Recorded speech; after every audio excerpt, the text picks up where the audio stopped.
कार्यक्रम वेद पाठशाला में मैं आपका हार्दिक स्वागत करती हूँ। प्रिय श्रोता, परमेश्वर का वचन जीवित, पवित्र एवं सामर्थी है। आशा है कि आज के वचन से आपको आत्मिक लाभ होगा। तो लीजिए, प्रस्तुत है ये संदेश।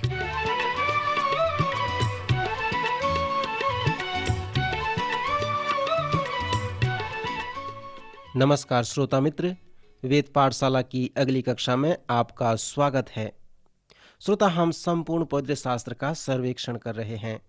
हमारे सर्वेक्षण का प्रारंभ उत्पत्ति की पुस्तक से हुआ था और अब हम प्राय नए नियम के अंत में हैं। पिछले दो कक्षाओं में हम पतरस की पत्रियों का परिचय देखा था। अब हम इन पत्रियों का सर्वेक्षण प्रारंभ करेंगे। पतरस अपनी पत्री को इस प्रकार से प्रारंभ करता है। पतरस की ओर से जो यीशु मसीह का प्रेरित है, उन परदेशियों के नाम जो पुंतुस, गलतिया, कप्पदूकिया, आसिया और बिथुनिया में तितर बितर होकर रहते हैं और परमेश्वर पिता के भविष्य ज्ञान के अनुसार आत्मा के पवित्र करने द्वारा आज्ञा मानने और यीशु मसीह के लहू के छिड़के जाने के लिए चुने गए हैं। तुम्हें अत्यंत अनुग्रह और शांति मिलती रहे। हमारे प्रभु यीशु मसीह के परमेश्वर और पिता का धन्यवाद दो, जिसने यीशु मसीह के मरे हुओं में से जी उठने के द्वारा अपनी बड़ी दया से हमें जीवित आशा के लिए नया जन्म दिया, अर्थात एक अविनाशी और निर्मल और अजर मिरास के लिए जो तुम्हारे लिए स्वर्ग में रखी है, जिनकी रक्षा परमेश्वर की सामर्थ्य से विश्वास के द्वारा उस उद्धार के लिए जो आने वाले समय में प्रकट होने वाली है की जाती है। इस कारण तुम मगन होते हो। यद्यपि अवश्य है कि अब कुछ दिन तक नाना प्रकार की परीक्षाओं के कारण उदास हो, और यह इसलिए कि तुम्हारा परखा हुआ विश्वास, जो आग से ताए हुए नासमान सोने से भी कहीं अधिक बहुमूल्य है, यीशु मसीह के प्रकट होने पर प्रशंसा और महिमा और आदर का कारण ठहरे। इस प्रारंभिक कथन से स्पष्ट है कि पतरस ने यहूदी मसीहों को लिखा है जो एशिया के चारों तरफ तितर बितर थे। इब्रानियों के लेखक और याकूब की तरह पतरस यहूदी लोगों को लिखता है जो मसीह के अनुयायी थे। स्मरण करें कि पौलुस प्रेरित को आज्ञा दिया गया कि वह गैर यहूदियों में सुसमाचार प्रचार करे। अपनी पत्री में पतरस यहूदी विश्वासियों को लिखता है।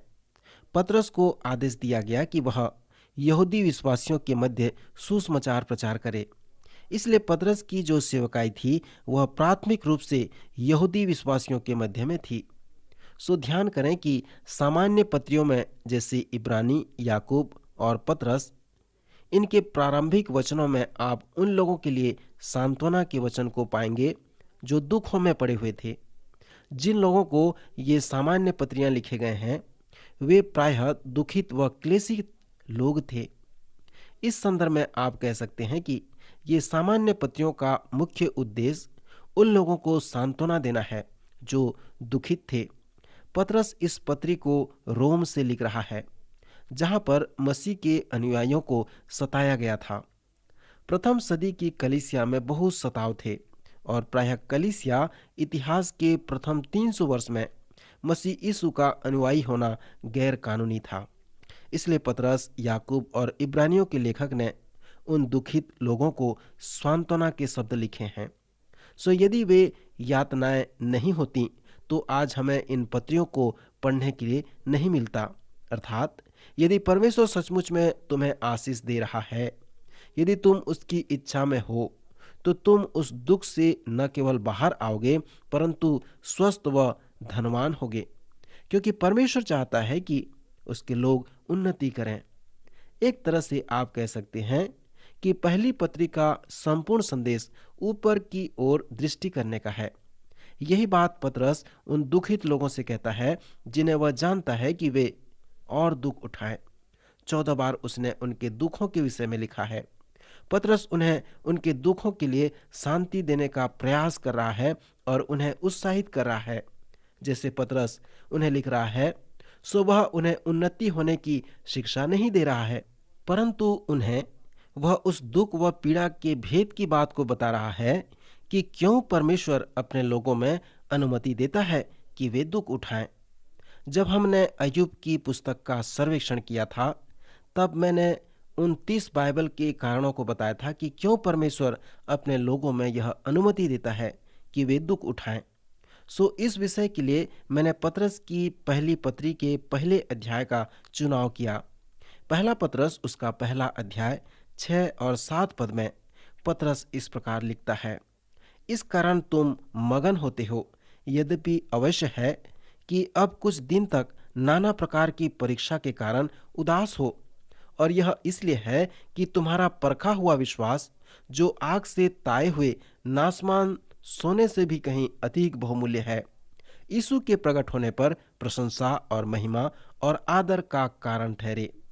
इस छोटे लेखांश में पतरस 2 कारण देता है कि परमेश्वर क्यों अपने लोगों को दुख सहने के लिए अनुमति देता है। जैसे ये लोग दुखों में हैं जिन्हें पतरस ने लिखा है, इन पदों में एक वचन आया है कि यद्यपि अवश्य है। इन तीनों शब्दों पर ध्यान करें। कुछ दुख वे क्लेश आपके जीवन में इसलिए आते हैं क्योंकि परमेश्वर जानता है कि यह तुम में अवश्य है, आवश्यक है। अय्यूब की पुस्तक के अनुसार दुख, क्लेश व यातनाएं सीधे परमेश्वर से आपके पास नहीं आते, परंतु यह परमेश्वर की अनुमति से ही आते हैं। अय्यूब को पीड़ित करने के लिए शैतान ने परमेश्वर से अनुमति मांगी। जब यीशु ने यूहन्ना के 10वें अध्याय में कहा कि भेड़ों का द्वार मैं हूं, उसका तात्पर्य यही था, यदि कोई भेड़ों के पास जाए तो उसे चरवाहे से मिलते हुए जाना पड़ता है, उसे उन्हें अनुमति लेने की आवश्यकता है। यह चरवाहे का अभ्यास था, जब वह भेड़ों के साथ रात में खुले मैदान में रहता है और भेड़ों के चारों तरफ डालियों या पत्तियों से उन्हें घेर लेता है और वह ऐसे स्थान में लेटता है जो उनका द्वार हो। फिर कहता है कि द्वार मैं हूं। वह इस प्रकार बाड़ा बनाता है कि कोई भी भेड़ बाहर नहीं जा सकता और कोई भी शत्रु अंदर नहीं आ सकता जब तक वह चरवाहे के द्वार से न जाए। ये सुंदर रूपकात्मक विषय हमें बताता है कि जब तक कोई चरवाहे के द्वार के पास न आए, आपको कोई समस्या नहीं होगी। इसी प्रकार का विषय पतरस यहाँ पर हमें बता रहा है कि जब नाना प्रकार की परीक्षाएं तुम पर आए, तो यह जान लो कि परमेश्वर तुम्हारे जीवन को देख रहा है। जब वह अनुमति देता है, तभी परीक्षाएं तुम पर आते हैं। दुख के विषय अगली बात पतरस कहता है कि यह कुछ दिन तक है या अल्पकालीन है। कुछ प्रकार की समस्याएं हैं, हमेशा हमेशा के लिए नहीं होती। एक व्यक्ति ने कहा कि उसका रोचक बाइबल पद इस प्रकार है, अर्थात इसके होने के बाद। पतरस के अनुसार दुख व यातना का यह अच्छा उदाहरण है। फिर पतरस उन्हें उनके विश्वास के विषय में लिखता है कि तुम्हारा परखा हुआ विश्वास, जो आग से ताए हुए नासमान सोने से भी कहीं बहुमूल्य है, अर्थात परमेश्वर ऐसी बातों को तुम्हारे जीवन में आने की अनुमति देगा जिससे तुम्हारा विश्वास शुद्ध होगा, पक्का होगा और तुम्हारा आत्मिक जीवन बढ़ता जाएगा। परमेश्वर तुम्हारे बहुमूल्य विश्वास को शुद्ध करने में रुचि रखता है। सुमित्र जैसे पतरस उन दुखित लोगों को लिखता है, तो पहली पत्री के प्रथम अध्याय में इसी प्रकार वो समझाता है। इसके बाद जब पतरस उद्धार के विषय में आता है, तो वह 2 बातें लिखता है और वो यीशु और पौलुस प्रेरित द्वारा भी लिखे गए हैं। पतरस नए जन्म होने के विषय में लिखता है। श्रोता, जैसे आप इस पत्री के प्रथम अध्याय को पढ़ते हैं, तो इस विषय में अनभिज्ञ न रहें। यहाँ वचन में नए जन्म का विषय स्पष्ट रूप से नहीं लिखा गया है। फिर पतरस ने चुनाव के विषय में बताया है कि परमेश्वर पिता के भविष्य ज्ञान के अनुसार आत्मा के पवित्र करने के द्वारा आज्ञा मानने और यीशु मसीह के लहू के छिड़के जाने के लिए चुने गए हैं। पवित्र शास्त्र में इसके विषय में अधिक नहीं बताया गया है, परंतु पतरस के प्रारंभिक वचनों में हम इसे पाते हैं। जब पतरस उद्धार के विषय में आता है, तो वह लिखता है, इस उद्धार के विषय में उन भविष्यवक्ताओं ने बहुत जांच पड़ताल की। वे इसके विषय में पूर्ण रूप से नहीं समझते। उन्होंने इस बात की खोज की कि मसीह का आत्मा जो उनमें था और पहले ही से मसीह के दुखों की और उनके बाद होने वाली महिमा की गवाही देता था, वह कौन से और कैसे समय की ओर संकेत करता था। उन पर यह प्रकट किया गया कि वे अपनी नहीं वरन तुम्हारी सेवा के लिए ये बातें कहा करते थे, जिनका समाचार अब तुम्हें उनके द्वारा मिला, जिन्होंने पवित्र आत्मा के द्वारा जो स्वर्ग से भेजा गया तुम्हें सुसमाचार सुनाया। और इन बातों को स्वर्गदूत भी ध्यान से देखने की लालसा रखते हैं। क्या यह सुंदर लेखांश नहीं है? जिस उद्धार के विषय में पिंतीकुस्त के दिन प्रचार किया गया, उसे सैकड़ों भविष्यवक्ताओं ने उसे हजारों बार प्रचार किया और वह 2000 वर्ष तक प्रचार होते आ रहा है। परंतु जब इन भविष्यवक्ताओं ने भविष्यवाणी किया तो वे नहीं जानते थे कि वे क्या भविष्यवाणी कर रहे हैं।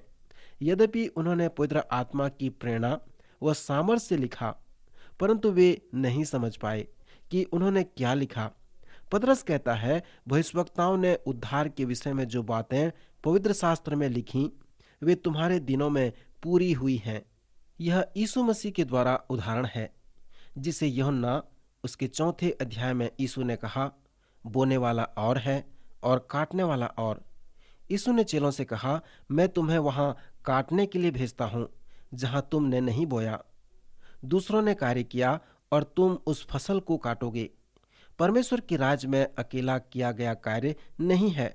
यदि आपने बोया है और नहीं काटा है तो कोई और उस फसल को काटेगा जिसे आपने लगाया है। और यदि आप फसल काट रहे हैं तो स्मरण करें कि किसी ने लगाया है और आप उसे काट रहे हैं। कभी कभी मैं सोचता हूं कि यह ऐतिहासिक परिप्रेक्ष्य में प्रशंसा की योग्य है कि अनेक लोग जो मरते हैं ताकि अनेक आत्मिक आशीषें हमें मिल सके। पवित्र शास्त्र का उदाहरण लें। जब हमने इसे अध्ययन का प्रारंभ किया था, हमने इसका परिचय दिया और कुछ बातें बताया कि कैसे पवित्र शास्त्र को एक साथ रखा गया है।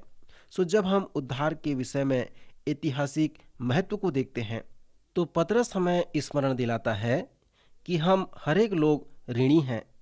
यदि यह आज फसल काटने का समय है तो उन अनेक लोगों को स्मरण करें जिन्होंने बीज बोने में परिश्रम किया, दुख उठाया, ताकि मैं और आप फसल काट सकें और जिसे आज हम काट रहे हैं।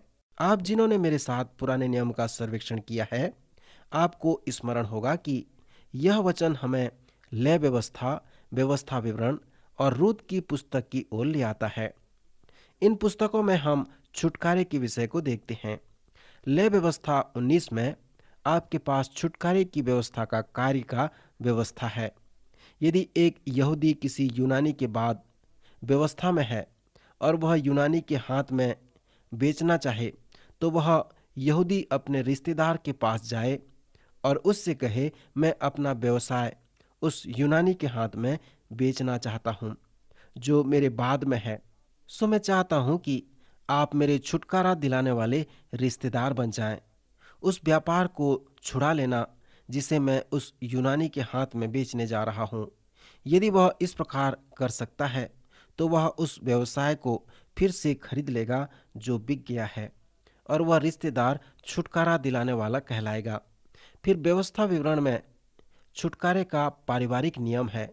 रूत के जैसे जो एक गैर यहूदी महिला थी, एक यहूदी से विवाह की थी और बिना बच्चे के उस यहूदी की मृत्यु हो गई थी, तो वह स्त्री अपने पति के भाइयों में से अच्छे भाई के पास जाए और उससे कहे, मैं चाहती हूँ कि तू मेरे छुटकारा दिलाने वाला रिश्तेदार बन, क्योंकि जब मैं तुम्हारे भाई से विवाह की थी तो मैं परमेश्वर के परिवार में थी, पर अब उसकी मृत्यु हो गई है। सो मैं चाहती हूँ कि आप मुझे खरीद लें, उस कर्जे को पटा दें और मुझसे विवाह करके मुझे परमेश्वर के परिवार में ले लें। सो यदि वह व्यक्ति ऐसा करता है तो वह रिश्तेदार का छुटकारा दिलाने वाला कहलाता है। छुटकारे के विषय में हम व्यवसायिक रूप में और पारिवारिक नियम में रूपों को देखते हैं। फिर भी जब आप नए नियम में आते हैं तो पतरस हमसे कहता है कि यीशु जब क्रूस पर मरा तो उसने हमारे लिए क्या किया। फिर वह कहता है, यीशु हमारा छुटकारा दिलाने वाला है। वह हमें परमेश्वर के पास वापस ले आया। अपने मृत्यु के द्वारा यीशु हमें वापस ले आया और अपने पुनरुत्थान के द्वारा अपने साथ संबंध बनाने के लिए हमें वापस ला सकता है। जिस प्रकार बोअज ने रूत के साथ किया। सो पहले अध्याय में पतरस छुटकारे के विषय को इसी प्रकार प्रस्तुत करता है। पतरस के संबंध में मैंने प्रथम चरण में एक प्रश्न पूछा था कि पतरस का जीवन परिवर्तन कब हुआ था और जीवन परिवर्तन क्या है। इस संबंध में पतरस ने पहले अध्याय में सुंदर वृतांत दिया है, जिसे हम नए जन्म का प्रक्रिया कह सकते हैं। सो यह प्रक्रिया किस प्रकार होता है? अनेक लोग जब अपने नए जन्म के अनुभव को देखते हैं तो वे अनुदर्शन का अनुभव करते हैं। आप अपने शारीरिक जन्म को अनुभव नहीं कर सकते, परंतु आप जानते हैं कि आपका शारीरिक जन्म हुआ है। पर इस शारीरिक जन्म को समझने की भी आवश्यकता नहीं है। इसी प्रकार यह आत्मिक जन्म भी सत्य है। जब आपका नया जन्म होता है तो इसके प्रक्रिया को आपको समझने की आवश्यकता नहीं है। जब आपका नया जन्म हो गया है और जब आप पीछे देखते हैं, अपने जीवन के विषय में चिंतन करते हैं, तो आप समझ जाते हैं कि आपका नया जन्म कैसे हुआ है। इसी प्रकार पतरस यहाँ पर कह रहा है। नए जन्म के अनुभव के विषय में पतरस के लेख को सुने। वह लिखता है, सो जबकि तुमने भाईचारे की निष्कपट प्रीति के निमित्त सत्य के मानने से अपने मनों को पवित्र किया है, तो तन मन लगाकर एक दूसरे से अधिक प्रेम रखो, क्योंकि तुमने नासमान नहीं परंतु अविनाशी बीज से परमेश्वर के जीवते और सदा ठहरने वाले वचन के द्वारा नया जन्म प्राप्त किया है। क्योंकि हर एक प्राणी घास की नाई है और उसकी सारी शोभा घास के फूल की नाई है।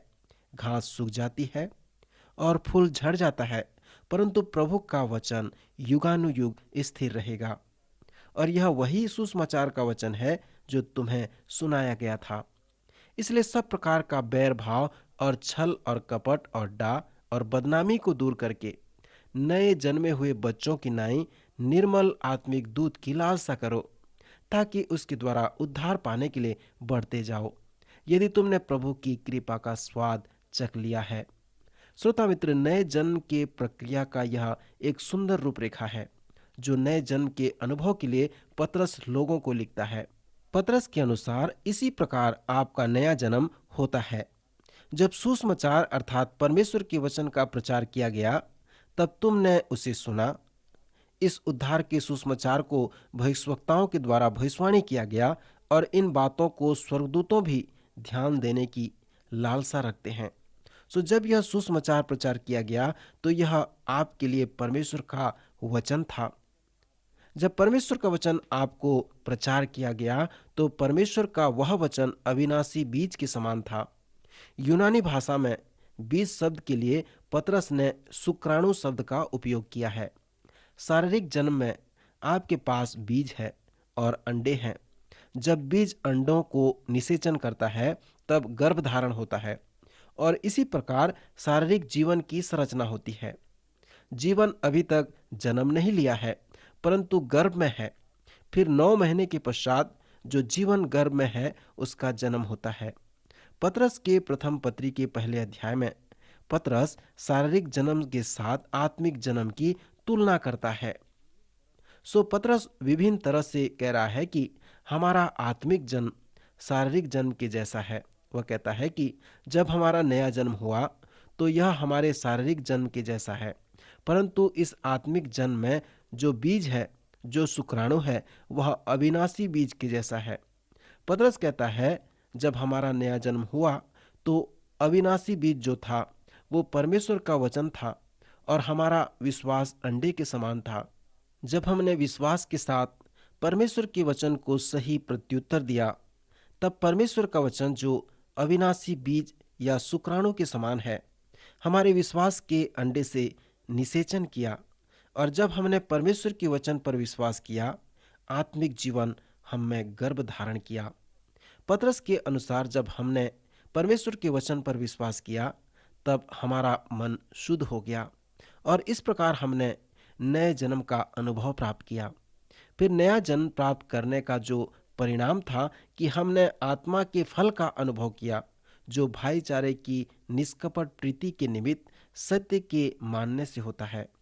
फिर पतरस संपूर्ण नए जन्म के अनुभव के सार को इन शब्दों से प्रस्तुत करता है, अर्थात नया जन्म प्राप्त करना, जिन लोगों ने नया जन्म प्राप्त किया है उन्हें पतरस उत्साहित करके कहता है, क्योंकि तुमने अपने मनों को पवित्र किया है, सो एक दूसरे को निष्कपट भाव से प्रीति रखो। फिर पतरस नए विश्वासियों को भी प्रोत्साहन करता है कि वे नए जन्म में हुए बच्चे की नाई निर्मल आत्मिक दूध की लालसा करें, ताकि उसके द्वारा उद्धार पाने के लिए बढ़ते जाएं। अब नया जन्म कैसे होता है? यीशु ने हमें चेतावनी दी है कि नया जन्म वायु के समान है। यीशु के अनुसार आप बता नहीं पाएंगे कि यह किधर से आता है और कहाँ को जाता है। सो प्रत्येक जो आत्मा से जन्म लेता है, यीशु के अनुसार, जब यीशु इन वचनों को यूहन्ना के 3 अध्याय में कहा, तो उसने हमसे कहा है कि नए जन्म के लिए कोई वास्तविक तरीका नहीं है। फिर भी मैं सोचता हूँ कि पतरस हमें नए जन्म की प्रक्रिया के विषय में कुछ शिक्षा दे रहा है। पतरस कहता है कि यदि तुमने प्रभु की कृपा का स्वाद चख लिया है, तो नए जन्मे हुए बच्चों की नाई निर्मल आत्मिक दूध की लालसा करो। उस बच्चे को बताने की आवश्यकता नहीं है कि चुचुक क्या है, परंतु वह बच्चा उसके पास जाएगा और बड़ी लालसा के साथ दूध पिएगा। पतरस कहता है कि उसी तरह तुम्हें भी परमेश्वर के वचन के लिए भूखे व प्यासे होना है। क्योंकि आपका नया जन्म हुआ है, तो आपको आत्मिक भोजन की आवश्यकता है, और परमेश्वर का वचन ही वो आत्मिक भोजन है जिसके द्वारा आप उद्धार पाने के लिए बढ़ते जाते हैं। फिर से मैं प्रश्न पूछना चाहता हूँ कि क्या आपका नया जन्म हो गया है? पवित्र शास्त्र लोगों के आत्मिक मृत्यु के विषय में बातें करता है। पौलुस प्रेरित कहता है, जब लोग पाप में जीवन व्यतीत करते हैं तो वे जीवित रहकर भी आत्मिक रूप से मरे हुए हैं। इफिसियों की पत्री उसका 2 अध्याय पहले वचन में हम पढ़ते हैं, उसने तुम्हें जिलाया जो अपने अपराधों और पापों के कारण मरे हुए थे। यह संभव है कि मनुष्य शारीरिक रूप से जीवित दिख सकता है, पर आत्मिक रूप से वह मरा हुआ होता है। नए जन्म के विषय में हम ये भी पढ़ते हैं कि यदि कोई मसीह में है तो वह नई सृष्टि है, पुरानी बातें बीत गईं, देखो सब नई हो गईं। सो पतरस कहता है कि जैसे हम परमेश्वर के वचन में आते हैं, अपने प्राण को, मन को शुद्ध व पवित्र करते हैं। परमेश्वर का वचन हमें अगुवाई करता है। यह 9 महीने भी हो सकता है और 9 सेकंड में भी हो सकता है, या 9 वर्ष भी लग सकते हैं। कुछ लोग तुरंत वचन पर प्रतीति करते हैं और नए जन्म के अनुभव को प्राप्त करते हैं। फिर 2 अध्याय में पतरस परमेश्वर के लोगों से कहता है कि तुम एक चुना हुआ वंश और राजपदधारी, याजकों का समाज और पवित्र लोग और परमेश्वर की निज प्रजा हो, इसलिए कि जिसने तुम्हें अंधकार में से अपनी अद्भुत ज्योति में बुलाया है, उसके गुणों को प्रकट करो। तुम पहले कुछ भी नहीं थे, पर अब परमेश्वर की प्रजा हो। तुम पर दया नहीं हुई थी, पर अब तुम पर दया हुई है। हे प्रियो, मैं तुमसे विनती करता हूँ कि तुम अपने आप को परदेसी और यात्री जानकर उन सांसारिक अभिलाषाओं से जो आत्मा से युद्ध करती हैं बचे रहो। पुराने नियम में परमेश्वर चाहता था कि वह उनका परमेश्वर हो, परंतु लोगों ने परमेश्वर की योजना को नहीं चाहा। सो परमेश्वर ने उन्हें राजा दिया और फिर वे बंधुआई में चले गए। फिर अनेक वर्ष पश्चात यीशु आते हैं, परमेश्वर के राज्य के विषय में प्रचार करते हैं और कहते हैं कि परमेश्वर का राज्य प्रत्येक लोगों में व्यक्तिगत है। जो अपने आप को उसके हाथ समर्पित करेगा, वह उन्हें राजा बनाएगा। पतरस लिखता है कि तुम पवित्र लोग हो। जब हम 2 पतरस पढ़ेंगे तब हम इसके विषय में देखेंगे। फिर पतरस के अनुसार वे सब राजपदधारी याजकों का समाज हैं। फिर पतरस उन्हें चुना हुआ वंश कहता है। तुम इस पृथ्वी के नहीं हो, तुम चुने हुए हो, पवित्र लोग हो। मित्र, मैं आपसे प्रश्न पूछता हूँ कि क्या आपका नया जन्म हो गया है? क्या आप पवित्र लोगों में से, चुने हुए लोगों में से एक भाग हैं? मैं आप पर भरोसा रखता हूँ। कृपया अगले कार्यक्रम में भाग अवश्य लें। प्रभु आज आपको आशीष दे।